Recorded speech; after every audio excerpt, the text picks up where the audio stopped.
Alright, welcome back to The Sims and the Quips. But this time we're not simming, we're just quipping. What the fuck am I talking about?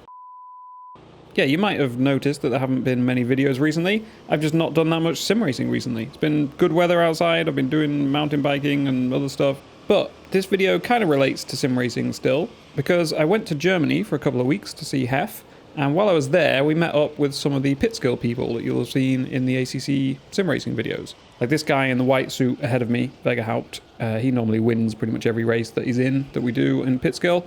And then you also might recognize the Schmidt. We've had a bit of a rivalry with him in the sim, and he actually organised this whole karting thing. I think he paid for everyone's entry too, which was very kind of him. Anyway, the format for this was a quick 10-minute practice session, which is what you're seeing now. 10 minutes qualifying to just set your fastest lap, and that set your position for the first race, which was 20 minutes. And then there was also a second race, which was also 20 minutes. So yeah, enjoy. This will be speed. Oh yeah. Oh yeah. This little beast's gonna do me right. I'm ready to win. Hey, I'm a little bit tired. When I wake up, I'll be ready to win. Alright, so I'll skip qualifying and we're just starting with the first race. You can see Haupt has qualified in P1 as we all expected. And then P2 is the Schmidt. And then in P3 we've got Hull. And then we've got myself in P4. And then we've got either Nick Walker or Simon Herman. They both had like the same clothes and helmet, so I'm not sure which of them it was. Then we've got Hef in P6 or 7, I can't remember which. Then the other people were some of Schmidt's IRL friends. Two of them hadn't been karting before, I don't think, and one of them had like a little bit of karting experience. But they still made things interesting when they were backmarkers, as you will see. So anyway, let's start the race.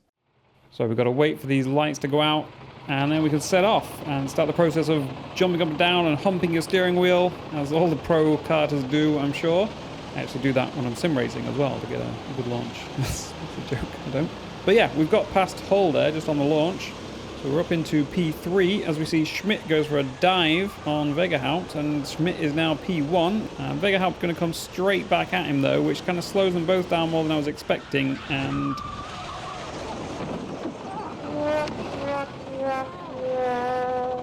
as you can see, it was not just me. Quite a few people I think got caught out by being in a different car with completely cold tyres. And yeah, a lot of death.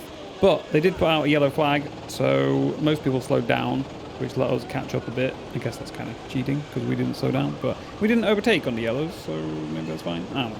Either way, as you can see, we slowly caught back up. I think that is Hull in front of me. I'm not 100% sure, because there were like 3 of them with the same rental helmet, same clothes that looked identical, so yeah, I think that's Hull. And he's just zooming past one of Schmidt's IRL friends in the white t-shirt, and I am getting past both of them on that straight. On the left, just up here, we've got, I think her name was Linda? We're going to call her Linda for this video. It might not be her actual name, but whatever. She's called Linda now. I think this was her first time karting. Again, one of Schmidt's IRL friends. We get past her fairly easily. She does become kind of pivotal as a backmarker later on, though, especially in the second race. So you will hear all about that. Yeah, now we're chasing down, I think this is Herman, because we've got past Hull, and then Nick's cart was broken, I think, so this must be Herman. And we come into this corner where everyone just understeers wide. You see, that lets me get past. Yeah, we're just going to call that understeer corner from now on. And skipping forward a couple of laps, and we've caught up with the wife, Hef. And we're going to see if we can maybe get past down this straight. She's checking her shoulders, good egg.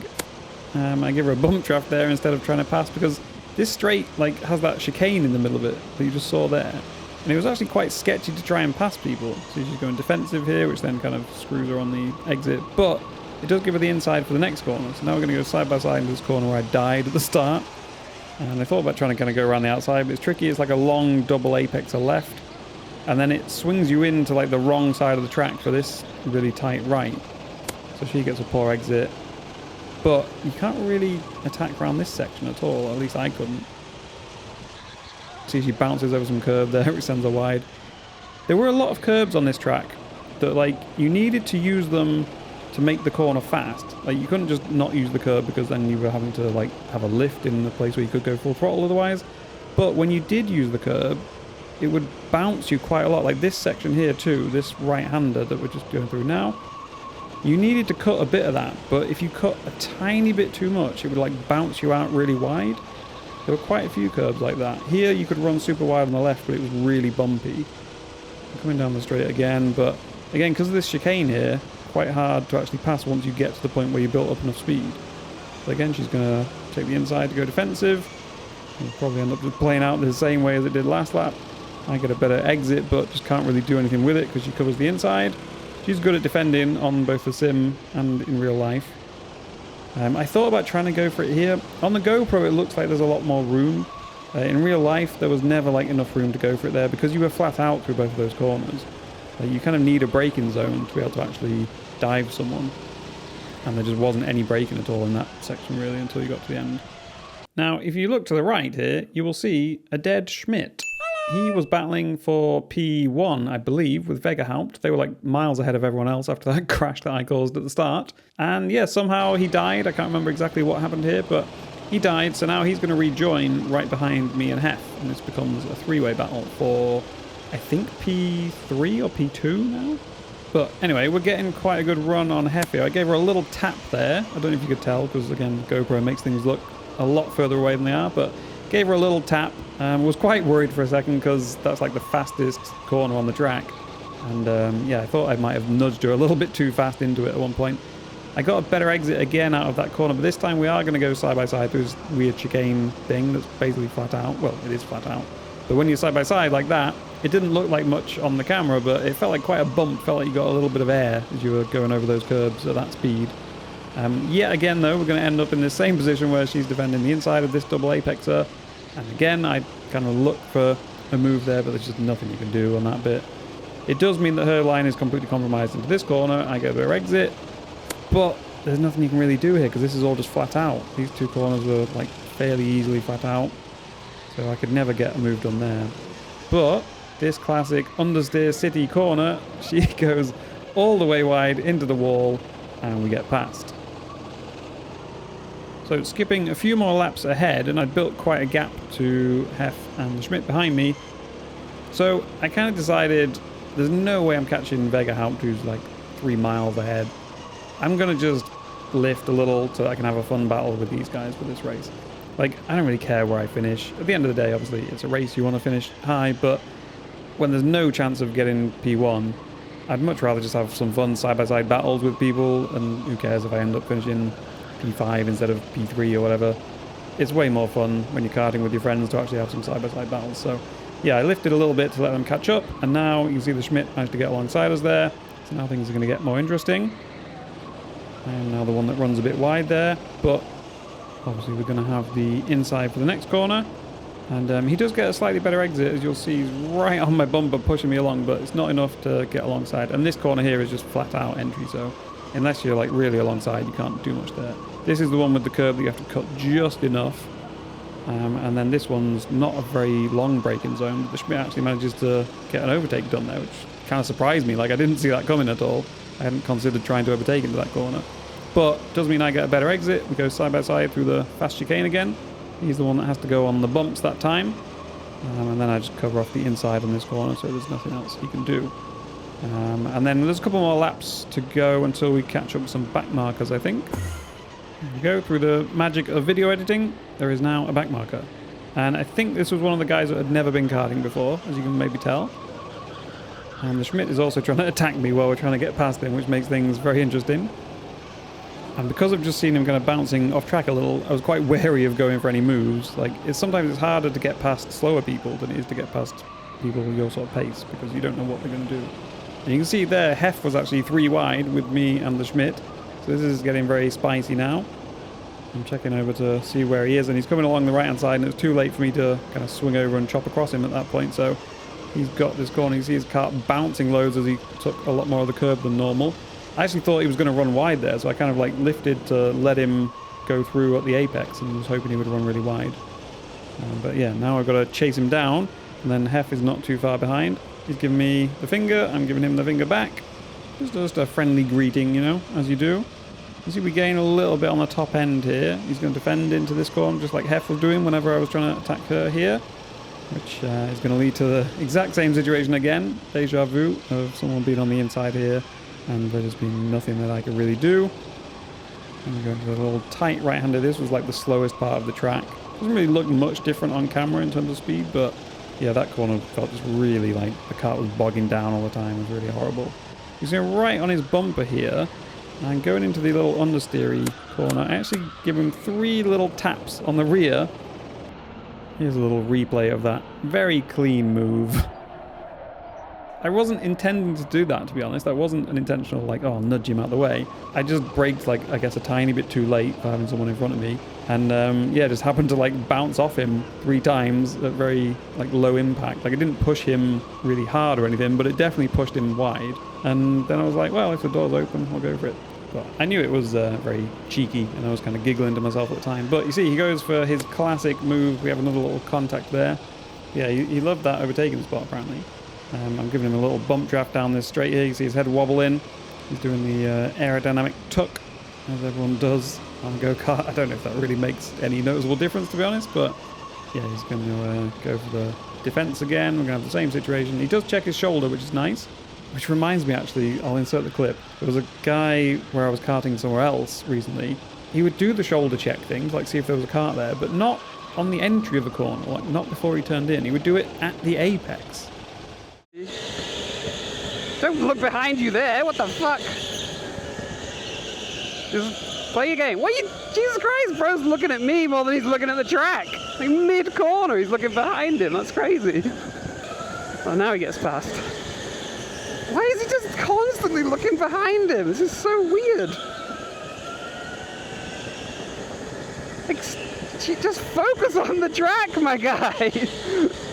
Now, don't get me wrong, it's better to be checking your shoulders and being aware of your surroundings than the people that just never check over their shoulder, because it's a nightmare trying to overtake someone like that, because they just don't know you exist until they go to turn in and you were actually kind of alongside them and they had no idea, and then you crash. So it is good to be aware of your surroundings. And look, I'm not a pro kart racer or anything. Maybe he's doing it right and I'm doing it wrong. But to me, it doesn't make any sense to check your shoulder after you've turned in, because if there was a kart there, you're going to hit them regardless, or you've already hit them at that point. So, like, what are you checking for? You want to check just before you turn in, surely. I don't know.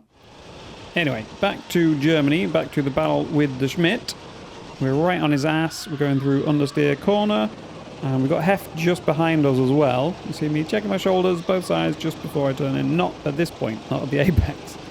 And I'm surprised to hear the Schmidt went defensive. Like, he's definitely ahead of me. I thought he would just take this on the normal line, but he covered the inside, which then means he's going to be quite slow through here. And you see he gets quite a bounce on. I tap him on the back again. But yeah, I don't really know why.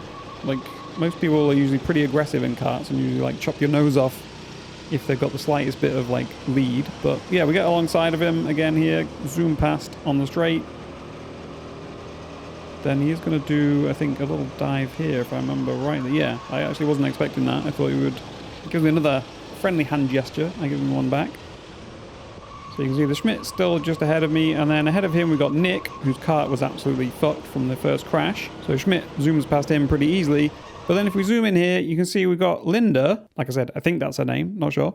She's going a little wide here, and the Schmidt, for whatever reason, doesn't seem to really account for that and slow down, and just smashes her out the way and kills her. So I give him another friendly hand gesture.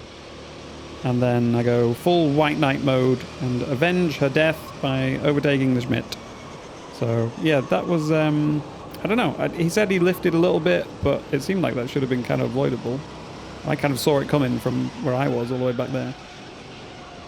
But we have a nice little side-by-side with the Schmidt again, which then lets Hef through. I kind of forgot about her at this point, but she was right behind us the whole time. But now we're going to go side-by-side, and this section was horrible to go side-by-side, for the person on the outside especially. So she did well to kind of hold on to the position there. And then we go through understeer corner again. I think also there might be the hole just behind us. I can't remember. There was probably somebody else kind of close behind us. Hef doing the speed tuck. I got quite a decent exit though compared to her. So now we're going to have to go side by side through this really fast couple of right-handers. We make contact again. That's what, like my 5th or 6th contact this race. And again, I thought I was maybe killing her. I was like, oh shit, this is the fast part. And I've just hit her. Maybe she's going to fly off the track and die. I go very wide on that exit there, which is super bouncy and rumbly. And that is the finish. So Hef got me on the very last lap.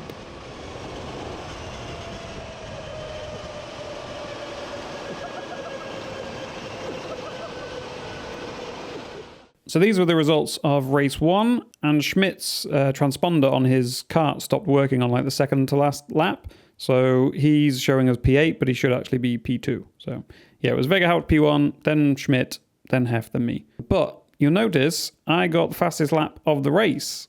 And what that means is that I start on pole position for the second race. It was done based on your lap time, like your best lap time, rather than your finishing position. So yeah, as you can see, we're starting right at the very front, and given how poorly it went for me last time in that first braking zone, again, we've swapped karts for this second race, so it's going to be the same situation again. No idea what the brakes are going to be like on this kart. Stone cold tires. So I'm just thinking I'm not really going to fight anyone into that corner. I'm just going to take it super chill, make sure I don't die. So we wait for the lights to go out again, and we are off with a little slow hump of the steering wheel. Nothing too crazy this time because, to be honest, like I said, I'd already decided I was going to take it really chill into that second corner. So I was expecting to lose at least 1 or 2 places here anyway, just from making sure that I don't die this time. As you see, the Schmidt and Vegahaupt both steamed past me. I left the door wide open there because, like I said, I'm going to take it chill. And also, I don't really want to be P1 on the start of the race. Like, and just have no one ahead of you, no one to chase. Like, anything could happen behind me, people could die, and then you just end up driving around on your own for ages. So, it doesn't seem very appealing. And would not make for a very interesting video, either. So, I kind of already knew I was going to lose at least 1 or 2 places there. And I did. I lost 2 places. I have no idea who's behind me at this point during the race. That's the only thing. So, I was just like, I'll try and focus on keeping up with these 2 in front. Obviously, Schmidt is P1, Vegahaupt P2, me P3. And when I look behind me there, I noticed that I think it's Hef behind me. She took her jacket off, so in the first race she had like a black hoodie on. In this one she just got like a cream coloured top on. As we see, Vegahaupt makes a bit of a mess of all of those corners, taking too much curb, so I go for a bit of a dive here after the Schmidt did it to me, and I actually smashed into the side of him because I hadn't tried to overtake anyone into that corner yet, and I kind of misjudged the speed, went way too fast, bounced into the side of him. You see me give him a little apology wave there. I knew that was kind of rough, so I just left the door open on this corner to see if he was going to attack, and he was already well alongside me anyway, so he probably could have got past anyway, even if I hadn't have decided I was going to kind of let him have a go. So he's now got the inside into this next corner, which, as we know from the previous race, pretty much impossible to do anything if someone's on the inside there. So I figured he's going to probably be faster than me, so I'll just follow him, and hopefully we can catch up with the Schmidt. But as we skip forward a couple of laps, you see the Schmidt's actually getting away, and I'm gaining on Vegahaupt through some of these corners. So it's not really working out how I anticipated. He did say after the race, Vegahaupt, he said that this kart he had in this second race didn't really have any top end, and not a lot of grip either. I think it's the kart that I had in qualifying, and I'm currently in the kart that he had in qualifying. So yeah, it kind of tracks, kind of makes sense. And you'll see as well at some points in this, like, I'm definitely gaining a lot on the top end. He did have a bit of ballast as well. We gave him some ballast, like 7 kilograms I think it was, which is like a stone. So he will have weighed, I think, pretty much exactly the same as me, because he mentioned how much he weighed at the start. Yeah, I'm sure it was ending up exactly the same as me with the ballast. As you see, he takes way too much of that inside curb, and he gives a little angry fist shake as he squeezes me right to the edge of the track. This is where you can tell that he's someone who normally does karting, as I give him another friendly gesture. He just shrugs his shoulders. But yeah, I mean, that's the kind of thing you expect from people who actually do karting. So like, just squeeze you to the edge and just kind of, all within the rules, obviously. Like, there's nothing wrong with what he did there. But I'm much more friendly in general when I go karting. I'm not like, I don't care if someone gets alongside me. It just means it's going to be a fun corner in the next corner. Do you know what I mean? Going side by side. I'm not going to try and squeeze someone off the track normally. The only thing I get wrong is misjudging the speed when overtaking people and tapping them, which you've seen quite a few times already in this video. So yeah, we are gaining on him quite a bit here, which, like I said, I didn't expect. I thought he would just be flying away, but it's the Schmidt that's flying away up front. So I'm going to have to do something soon. And as I look behind me, you see Hef is also caught up as well now. And then the Hull is not too far behind her. So yeah, it's turned into quite a battle with, again, the Schmidt just disappearing up front. But as we come onto this straight this time, you'll see Vegahaupt doesn't mess this up, doesn't take too much curb. Takes that pretty much perfectly, I would say. But even with his little lay down aerodynamics, you see how much I gain. Like, so much. I decided to just bump him this time because there's not really a clean way past if someone's sat right in the middle of the track there. You're going to have to launch yourself over the curbs. So yeah, you can see what I mean about his kart definitely wasn't the fastest. But again, I had it in qualifying. So, I mean, it's only fair, you know, that we all mix and share the karts. But he's definitely holding me up, so I decided to go for a little dive here. was quite a nice overtaking opportunity into that corner, to be honest, because you have to go so wide on the entry because it's such a tight corner. And yeah, we managed to get past pretty cleanly there. No contest on the exit. We're going to go through understeer corner, run it out pretty wide. Obviously, he's still pretty close behind me, and I know that he's good at karting, so I'm still kind of wary that he's going to attack again, and he does indeed get alongside here, but again, the lack of top end on his kart is kind of screwed him there. But yeah, let's skip ahead another lap or two. We go down the main straight, and for some reason, I guess I was getting a bit cocky here, a bit overconfident. Just decided to experiment and see just like how much speed you could carry into this corner. It turns out that was way too much, so he comes zooming straight back past. And then Hef is right on my ass again now, and Hull is also not too far behind her still. So yeah, it was kind of a silly thing to do for me, but at least it made things more interesting. As you see, he's drifting a lot on the exit there, which is going to slow him down, but again, not really much that I could do in this section, and I wasn't close enough anyway. Yeah, we're going to come into understeer corner again. And he does it a lot better than most people that I was behind, which again, not surprising considering he's got a lot more experience than most of us in karting. And he has done this track before. I'm getting all my excuses in, you know, all my excuses for why he's ahead of me. But you can see again here the top speed difference. Once we get towards the end of the straights, I'm just gaining so much. I think I had to lift there to make sure I didn't smash into the back of him. But he does mess up the line there again over the curb, which allows me to go for a dive. This time, because I hit him last time, I make sure that I go plenty slow enough, which was a bit too slow this time, you know, to make sure I didn't just crash into the side of him 2 times in a row there. Which lets Hef get alongside as well. So now we're having a little 3-way battle into this corner. Almost kind of some contact there. And there's also a dead person here, which I lifted for to make sure that we didn't all just have a massive crash. It looks quite far away on the GoPro, but at the time, that's quite a fast part of the track, and I just noticed this kart stationary there at the last second, and I know that Hef's alongside me, and Vegahout's just ahead of me on the left, so I just had a little lift to make sure that there's room for everyone to live, which allows Hef through. So now we're sat in P4, but things are definitely getting interesting. Now it's her turn to try and chase down Vegahout. Well, Schmidt is just absolutely miles ahead. He must be like half a lap ahead of us all at this point in P1. Having a boring old time. You know, that could have been me. If I'd been really aggressive on lap 1, that could have been me. Just been bored out of the front. Although some people love that. Not so much for me. I'm going to jump one more lap ahead, and we're going into understeer corner as Hef does the classic understeer on understeer corner, which is going to compromise her line a lot here, and there's just enough room for me to kind of do the cutback, get nicely alongside. Gives me a friendly wave, and then she just zooms off. I really thought I got a much better exit. I mean, it could just be that her kart is even better than mine was on top end. So Vegahout is like really bad, mine's kind of average, and then F's is really good maybe. I don't know. These are my racing driver excuses, as usual. But you can see she went a little wide on the exit there of that really bumpy part, so we are going to gain down here. I mean, maybe the karts, mine and hers, are more equal than I gave it credit for. But yeah, we're going to get alongside here, but there is a guy limping up here, so I back out of it because, again, I could just see that ending in a big crash if we went side by side through that fast corner with somebody on the outside there. She gave me a little wave to acknowledge that, yeah, I kind of made sure that we all lived there because I knew she wasn't going to back out of it. But speaking of people crashing into other people, you see just here we've got the Schmidt. He was miles ahead in P1, he's now P2, and it turned out he actually collided with Linda. As you can see, we're all just trying to get past her here. She's a back marker here, so we don't get any positions, but all 4 of us get past her pretty easily there. But yeah, apparently what happened, she span out or something, and then as she was rejoining, she collected the Schmidt. So yeah, kind of karma really, because he took her out in race 1, she took him out in race 2. But yeah, that means he's now P2 after being so far ahead. And at this point, I was thinking, oh great, we've got like a 4-way battle, well a 5-way battle really, because the Hull is not far behind me.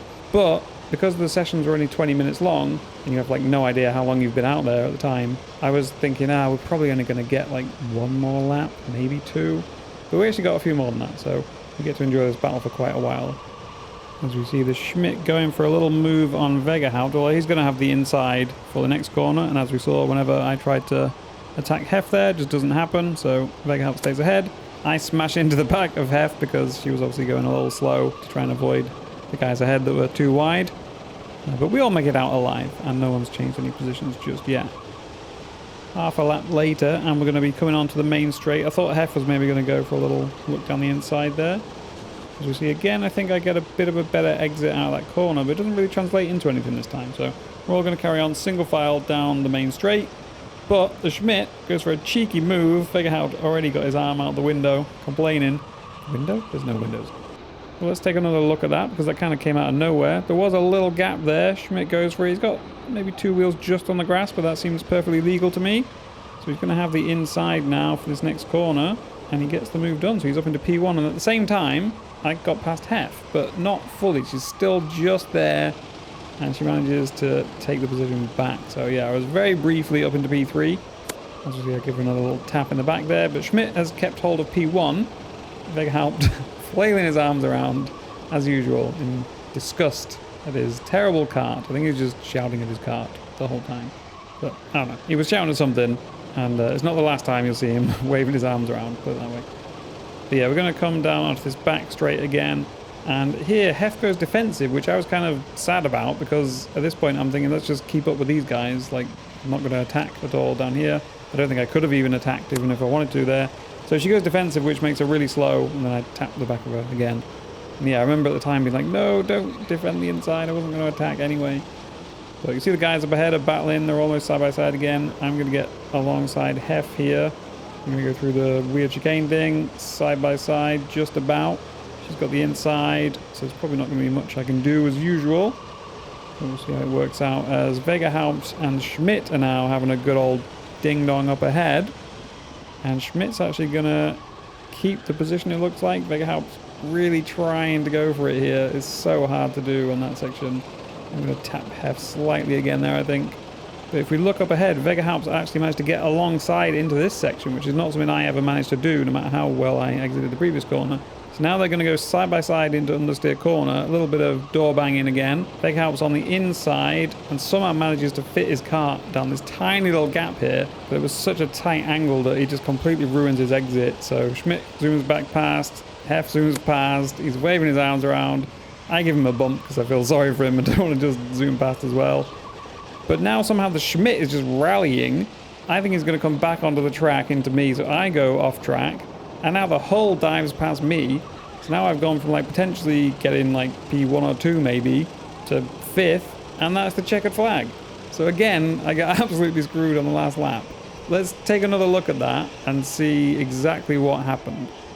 So it starts with them going side by side into understeer corner all the way back here. So Vegahout on the outside, which is then going to become the inside for the next corner. I'm amazed he manages to somehow get his car alongside there. Like, I thought there wasn't any room. But again, like I said before, it just put him on such a bad line for the exit.